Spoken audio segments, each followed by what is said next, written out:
I'm ABC 15 education reporter Eleni Dow. The Arizona Attorney General's office just announced another case of fraud within the ESA system. It's another case announced this year. The Arizona Attorney General's office on Monday announcing the indictment of an out-of-state couple accusing them of defrauding the Universal Empowerment Scholarship Accounts Program. Every criminal case that the Attorney General's office has had came from our department, things that we discovered, with one exception, and that was discovered by a credit union. According to officials, two people who may be living in Utah now are accused of falsifying or forging birth certificates and bills, receiving about $110,000 from the ESA program and using that money for personal living expenses while in Colorado. $110,000 is a lot of taxpayer money. How did this happen? It could have been $400,000, but our people discovered it at the point when it was $110,000. The couple allegedly submitted applications for 50 children,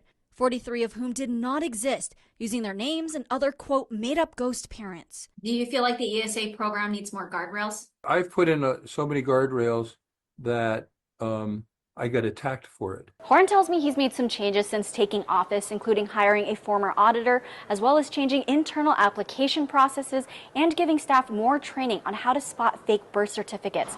But he tells me staffing is an issue.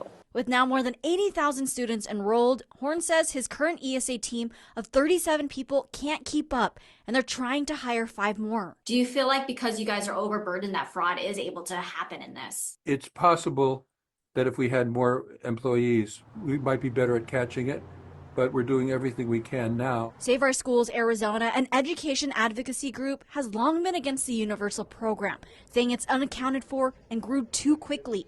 Despite Governor Katie Hobbs' attempts to get more guardrails in, very few laws were passed last legislative session.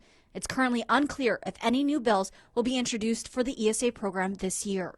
In the first big case the Attorney General's office announced earlier this year regarding the ESA program, 5 people were indicted for allegedly defrauding the system.